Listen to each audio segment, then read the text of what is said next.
आप सभी को मेरा नमस्ते। आज मैं शिव खेड़ा सर की एक किताब है जीत आपकी, जो बहुत ही फेमस है, उसका पहला अंश आप लोगों के सामने लेके आ रही हूँ। पहले अंश का नाम है नज़रिए का महत्व, सकारात्मक रुख अपनाएं। इसमें स्टार्टिंग में जो समरी है उसमें एक बहुत ही अच्छी बात लिखी हुई है। सफलता का मतलब सिर्फ असफल होना नहीं है, बल्कि सफलता का सही अर्थ है अपने असली मकसद को पाना। इसका मतलब है पूरा युद्ध जीतना, ना कि छोटी मोटी लड़ाइयाँ जीतना। एडविन सी बिल्स ने लिखी हैं ये लाइनें। अब आगे कंटिन्यू करते हैं। एक आदमी मेले में गुब्बारे बेचकर गुजर बसर करता था। उसके पास लाल, नीले, पीले, हरे और इसके अलावा कई रंगों के गुब्बारे थे। जब उसकी बिक्री कम हो जाती तो वो हीलियम गैस से भरा एक गुब्बारा हवा में उड़ा देता। जब बच्चे उस उड़ते गुब्बारे को देखते तो वैसा ही गुब्बारा पाने के लिए आतुर हो उठते। वे उसके पास गुब्बारे खरीदने के लिए पहुंच जाते और उस आदमी की बिक्री फिर बढ़ने लगती। उस आदमी की बिक्री जब भी घटती वो उसे बढ़ाने के लिए गुब्बारे उड़ाने का यही तरीका अपनाता। एक दिन गुब्बारे वाले को महसूस हुआ कि कोई उसके जैकेट को खींच रहा है। उसने पलट कर देखा तो वहाँ एक बच्चा खड़ा था। बच्चे ने उससे पूछा, अगर आप हवा में किसी काले गुब्बारे को छोड़ें तो क्या वो भी उड़ेगा? बच्चे के इस सवाल ने गुब्बारे वाले के मन को छू लिया। बच्चे की ओर मुड़कर उसने जवाब दिया, बेटे, गुब्बारा अपने रंग की वजह से नहीं बल्कि उसके अंदर भरी चीज़ की वजह से उड़ता है। हमारी ज़िंदगी में भी यही वसूल लागू होता है। अहम चीज़ हमारी अंदरूनी शख्सियत है। हमारी अंदरूनी शख्सियत की वजह से हमारा जो नज़रिया बनता है वही हमें ऊपर उठाता है। हार्वर्ड विश्वविद्यालय के विलियम जेम्स का कहना है, हमारी पीढ़ी की सबसे बड़ी खोज ये है कि इंसान अपना नज़रिया बदलकर अपनी ज़िंदगी को बेहतर बना सकता है।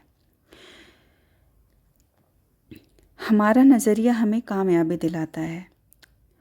हार्वर्ड विश्वविद्यालय द्वारा कराए गए एक अध्ययन के मुताबिक 85% मौक़ों पर किसी इंसान को नौकरी या तरक्की उसके नज़रिए की वजह से मिलती है, जबकि अक्लमंदी या ख़ास तथ्यों और आंकड़ों की जानकारी की वजह से केवल 15% मौक़ों पर ही मिलती है।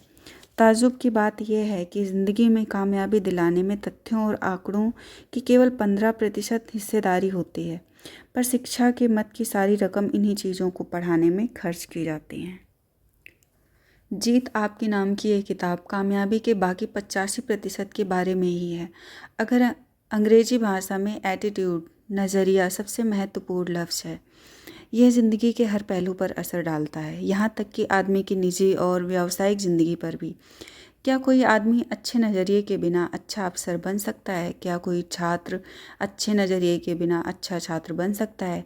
क्या माँ बाप, शिक्षक, सेल्समैन, मालिक, कर्मचारी अच्छे नज़रिए के बगैर अपना किरदार अच्छी तरह निभा सकते हैं? हमारा क्षेत्र चाहे जो हो, कामयाबी की बुनियाद तो नज़रिया ही है। अगर कामयाब होने के लिए नज़रिए की इतनी अहमियत है तो क्या हमें ज़िंदगी के बारे में अपने नज़रिए की जांच परख नहीं करनी चाहिए? और क्या हमें खुद से ये सवाल नहीं करना चाहिए कि हमारा नज़रिया हमारे मकसद पर कैसे असर डालता है? आगे एक स्टोरी है, हीरों से भरा खेत।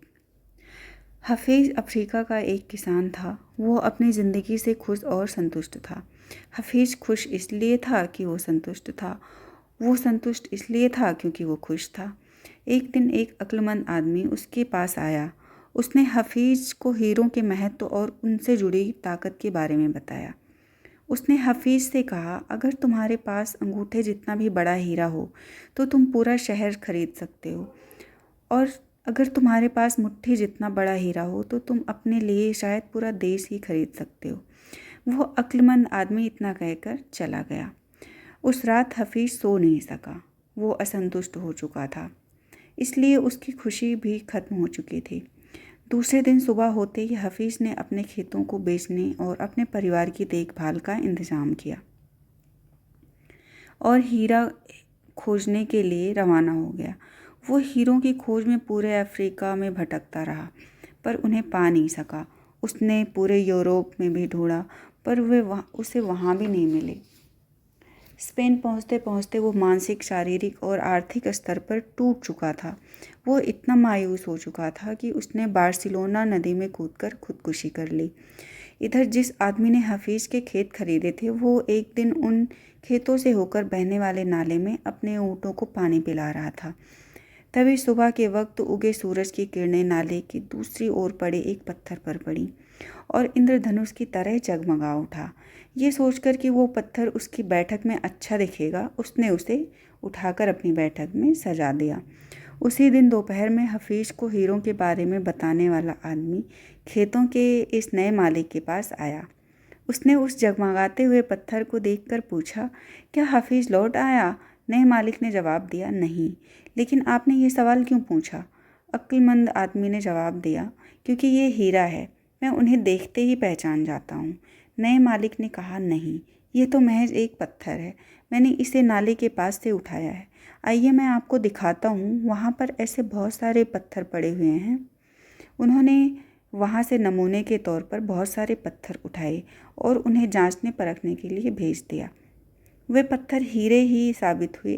उन्होंने पाया कि उस खेत में दूर दूर तक हीरे दबे हुए थे। इस कहानी से हमें ये सीख मिलती है, इसमें हमें 6 सीखें मिलती हैं। पहला है, जब हमारा नज़रिया सही होता है तो हमें महसूस होता है कि हम हीरों से भरी हुई ज़मीन पर चल रहे हैं। मौका हमेशा हमारे पांव तले दबे हुए हैं। हमें उनकी तलाश में कहीं जाने की ज़रूरत नहीं है, हमें केवल उनको पहचान लेना है। दूसरे के खेत की घास हमेशा हरी लगती है। तीसरा पॉइंट है, हम दूसरों के पास मौजूद चीज़ों को देखकर ललचाते रहते हैं, इसी तरह दूसरे हमारे पास मौजूद चीज़ों को देखकर ललचाते हैं। हमसे अपनी जगह की अदला बदली करने का मौका हासिल करके उन्हें खुशी होगी। चौथा पॉइंट है, जिन्हें मौके की पहचान नहीं होती, उन्हें मौके का खटखटाना शोर लगता है। मौका जब आता है तो लोग उसकी अहमियत नहीं पहचानते, जब मौका जाने लगता है तो उसके पीछे भागते हैं। छठा पॉइंट है, कोई मौका दोबारा नहीं खटखटाता, दूसरा मौका पहले वाले मौके से बेहतर या बदतर हो सकता है, पर वो ठीक पहले वाले मौके जैसा नहीं होता। इसलिए सही वक्त पर सही फ़ैसला लेना बेहद ज़रूरी होता है। गलत वक्त पर लिया गया सही फ़ैसला भी गलत बन जाता है। आगे एक स्टोरी है डेविड और गोलियत की। हम सभी बाइबल में बताई गई डेविड और गोलियत की कहानी जानते हैं। गोलियत एक राक्षस था। उसने हर आदमी के दिल में अपनी दहशत बैठा रखी थी। एक दिन 17 साल का एक भेड़ चराने वाला लड़का अपने भाइयों के से मिलने के लिए आया। उसने पूछा, तुम लोग इस राक्षस से लड़ते क्यों नहीं हो? उसके भाई गोलियत से डरते थे। उन्होंने जवाब दिया, क्या तुमने देखा नहीं, वो इतना बड़ा है कि उसे मारा नहीं जा सकता। इस पर डेविड ने कहा, बात ये नहीं है कि बड़ा होने की वजह से उसे मारा नहीं जा सकता, बल्कि हकीकत ये है कि वो इतना बड़ा है कि उस पर लगाया गया निशाना चूक ही नहीं सकता। उसके बाद जो हुआ वो सबको मालूम है। डेविड ने उस राक्षस को गुलेल से मार डाला। राक्षस वही था, लेकिन उसके बारे में डेविड का नज़रिया अलग था। हम कामयाबी को कैसे देखते हैं, ये हमारे नज़रिए से तय होता है। आशावादी सोच वाले आदमी के लिए नज़रिया कामयाबी की सीढ़ी बन सकता है, दूसरी ओर निराशावादी सोच के आदमी के लिए ये रास्ते का रोड़ा बन सकता है। थिंक एंड ग्रो रिच और कई अन्य किताबों के लेखक नेपोलियन हिल का कहना है कि हर समस्या अपने साथ अपने बराबर का या अपने से भी बड़ा अवसर लाती है। नेक्स्ट पॉइंट है, संस्थाओं के लिए नज़रिए का महत्व।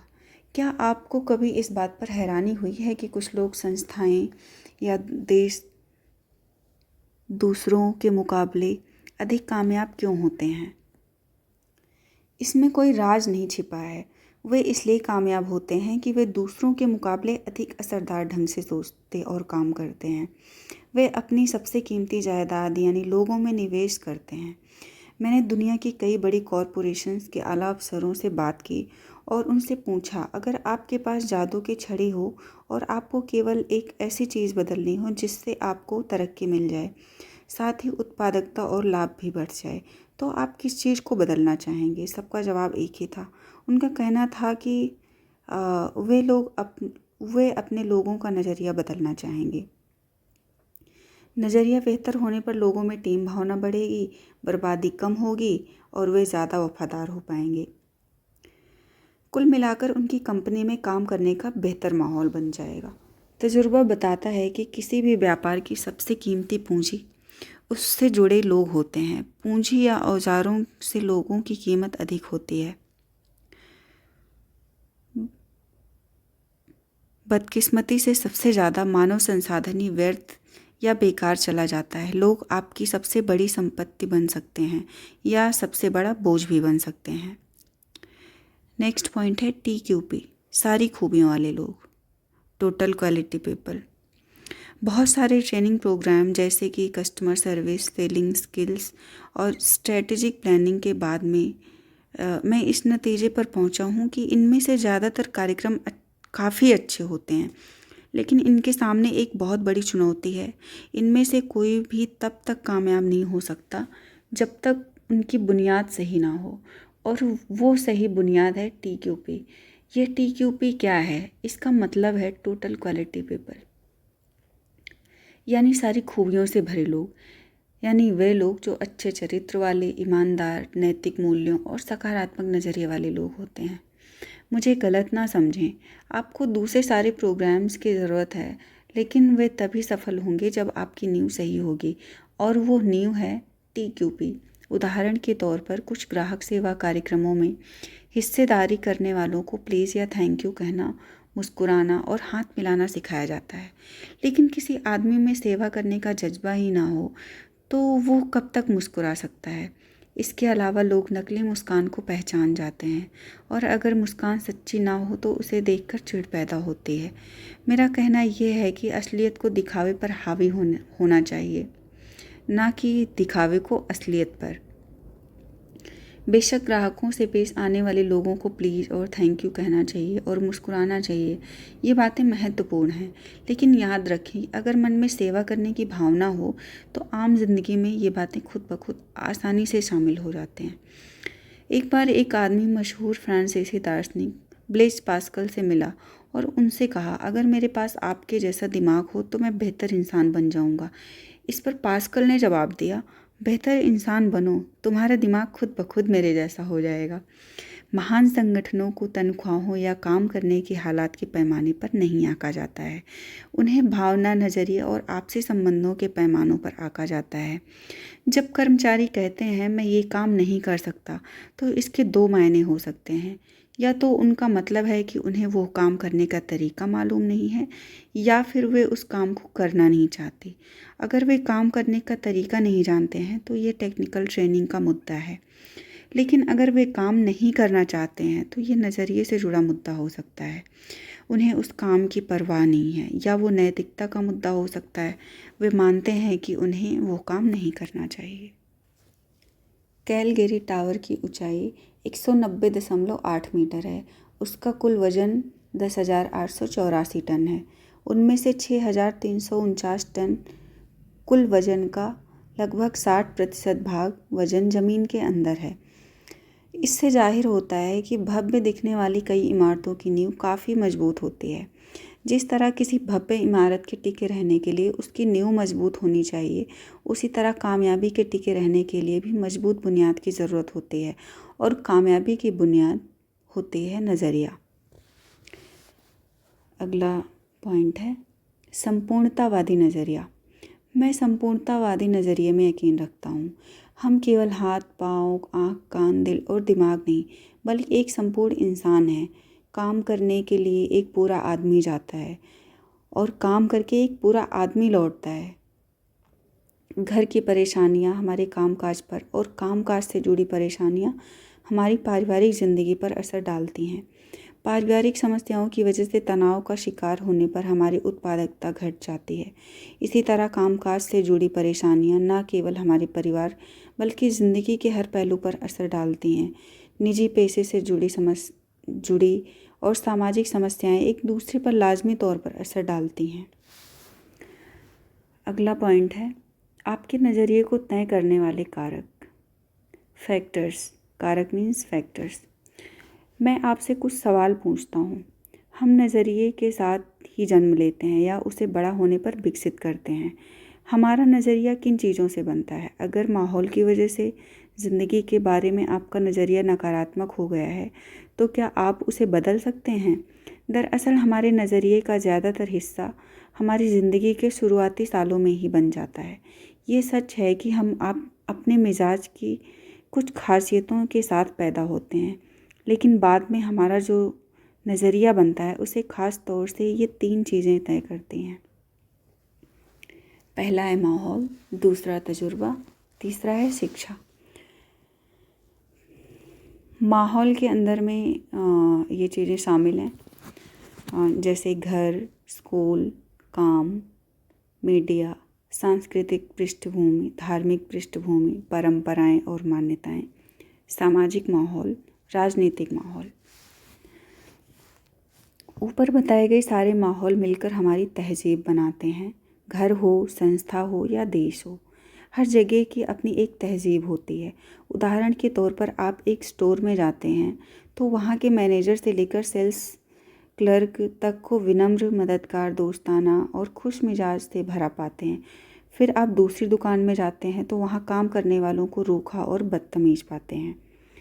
आप एक घर में जाते हैं तो वहाँ माँ बाप और बच्चों को तमीज़ वाला, मिलनसार और दूसरों का ख्याल रखने वाला पाते हैं, जबकि दूसरे घर में जाने पर हर आदमी को कुत्ते बिल्लियों की तरह आपस में लड़ता पाते हैं। जिन देशों की सरकारें और राजनीतिक माहौल में ईमानदारी होती है, वहाँ के लोग भी आमतौर पर ईमानदार, कानून का पालन करने वाले और मददगार होते हैं। इसका उल्टा भी उतना ही है। जिस तरह बेईमान और भ्रष्ट माहौल में एक ईमानदार आदमी का जीना मुश्किल हो जाता है, उसी तरह ईमानदारी से भरे माहौल में बेईमान व्यक्ति को मुश्किल होती है। अच्छे माहौल में मामूली कर्मचारी की भी काम करने की शक्ति बढ़ जाती है, जबकि बुरे माहौल में अच्छा काम करने वाले की काम करने की शक्ति घट जाती है। तहज़ीब कभी नीचे से ऊपर की ओर नहीं जाती, बल्कि वो हमेशा ऊपर से नीचे की ओर आती है। हमें पीछे मुड़कर देखना चाहिए कि हमने खुद के लिए और अपने आसपास के लोगों के लिए कैसा माहौल तैयार किया है। बुरे माहौल में लोगों से अच्छे व्यवहार की आशा नहीं की जा सकती। जहाँ कानून का ना होना ही कानून बन जाता हो, वहाँ ईमानदार नागरिक भी चोर, उचक्के और बेईमान हो जाते हैं। कुछ समय निकालकर इस बात का गौर कीजिए कि हमारा माहौल हम पर कैसे असर डालता है और हम जो माहौल तैयार करते हैं वो दूसरों पर कैसे असर डालता है। दूसरा पॉइंट है तजुर्बा। अलग अलग लोगों से मिले तजुर्बे के मुताबिक हमारा व्यवहार भी बदल जाता है। अगर किसी इंसान के साथ हमें अच्छा अनुभव मिलता है तो उसके बारे में हमारा नज़रिया अच्छा होता है, पर बुरा अनुभव मिलने पर हम सावधान हो जाते हैं। अनुभव और घटनाएं हमारी ज़िंदगी के संदर्भ बिंदु बन जाते हैं। हम उनसे नतीजे निकालते हैं जो भविष्य के लिए मार्गदर्शन की भूमिका निभाते हैं। तीसरा पॉइंट है शिक्षा। शिक्षा औपचारिक और अनौपचारिक दोनों तरह की होती है। आजकल हम लोग सूचनाओं के सागर में गोते लगा रहे हैं, लेकिन ज्ञान और समझदारी का अकाल पड़ा हुआ है। ज्ञान को योजनाबद्ध ढंग से समझदारी में बदला जा सकता है और समझदारी हमें कामयाबी दिलाती है। शिक्षक की भूमिका काफ़ी महत्वपूर्ण होती है। उसका प्रभाव अनंत काल तक रहता है। इसके असर की लहरें अनगिनत होती हैं। शिक्षा ऐसी होनी चाहिए जो हमें केवल रोजी रोटी कमाना नहीं, बल्कि जीने का तरीका भी सिखाए। अगला पॉइंट है सकारात्मक नज़रिए वाले लोगों को कैसे पहचानें। जिस तरह सेहत खराब ना होने का मतलब अच्छी सेहत नहीं होता, उसी तरह किसी इंसान के नकारात्मक ना होने का मतलब ये नहीं होता कि वो सकारात्मक है।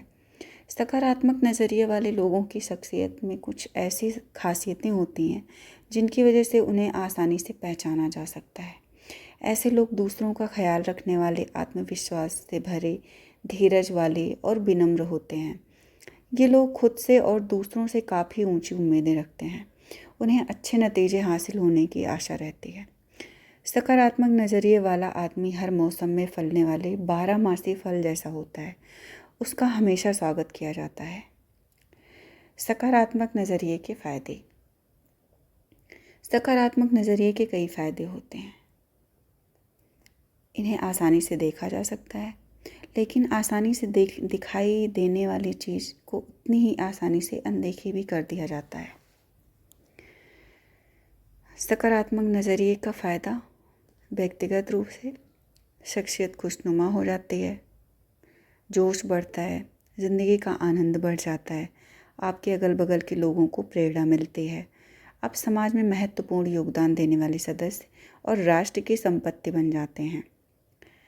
संस्थाओं के लिए उत्पादकता बढ़ जाती है, टीम भावना बढ़ती है, समस्याएं हल हो जाती हैं, गुणवत्ता बढ़ जाती है, माहौल आपके मुताबिक बनता है, वफादारी बढ़ती है, लाभ ज़्यादा मिलता है, मालिक कर्मचारी ग्राहक के बीच बेहतर संबंध बनते हैं, तनाव कम होता है।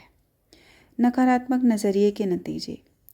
ज़िंदगी की राह रुकावटों से भरी पड़ी है और अगर हमारा नज़रिया नकारात्मक हो तो अपने लिए सबसे बड़ी रुकावट हम खुद बन जाते हैं। नकारात्मक नज़रिए वाले लोगों के लिए दोस्ती, नौकरी, शादी और संबंधों को कायम रख पाना काफ़ी मुश्किल होता है। नकारात्मक नज़रिए की वजह से संबंधों में कड़वाहट बढ़ती है, लोग नाराज़ रहते हैं, ज़िंदगी बेमकसद हो जाती है, सेहत खराब रहती है, खुद के लिए और दूसरों के लिए तनाव बढ़ाता है। नकारात्मक नज़रिए की वजह से घर और कामकाज की जगह का माहौल बिगड़ जाता है। ऐसा आदमी समाज के लिए बोझ बन जाता है। ये लोग अपने नकारात्मक नज़रिए को छुआछूत रोग की तरह अपने आसपास के लोगों और आने वाली पीढ़ियों तक फैला देते हैं। अपने नकारात्मक नज़रिए से वाकिफ़ होने के बावजूद हम उसे बदलते क्यों नहीं हैं?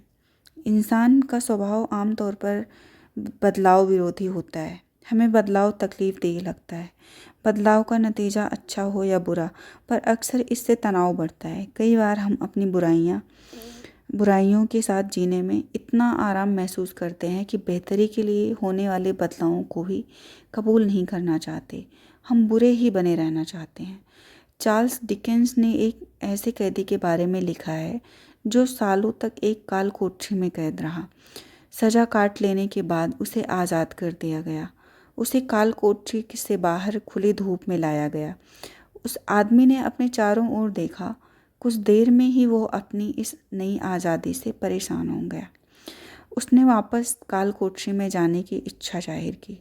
वो आज़ादी और खुली दुनिया के बदलावों को कबूल करने के बजाय काल कोठरी, अंधेरे और हथकड़ियों में ही सुरक्षा और आराम महसूस कर रहा था, क्योंकि वो उन्हीं का आदी हो चुका था। इन दिनों भी कई कैदी ऐसा ही व्यवहार करते हैं। एक अनजाने शहर के साथ तालमेल कायम करने का तनाव उनकी बर्दाश्त से बाहर हो जाता है, इसलिए वे जानबूझकर और अपराध करते हैं ताकि उन्हें वापस जेल में भेज दिया जाए। वहाँ उनकी आज़ादी पर भले ही पाबंदी रहती हो, लेकिन उन्हें अपने बारे में बहुत कम फैसले लेने पड़ते हैं। अगर हमारा नज़रिया नकारात्मक है तो हमारी ज़िंदगी सीमाओं में कैद है। ऐसे नज़रिए की वजह से हमको अपने काम में सीमित कामयाबी ही मिल सकेगी, हमारे दोस्तों की तादाद कम होगी और हम ज़िंदगी का कम आनंद उठा पाएंगे। धन्यवाद। अगर इस पूरी स्टोरी में, पूरे पार्ट में कहीं पे भी किसी शब्द में कोई गलती हुई हो, कोई त्रुटि हुई हो तो उसके लिए क्षमा चाहती हूँ। धन्यवाद।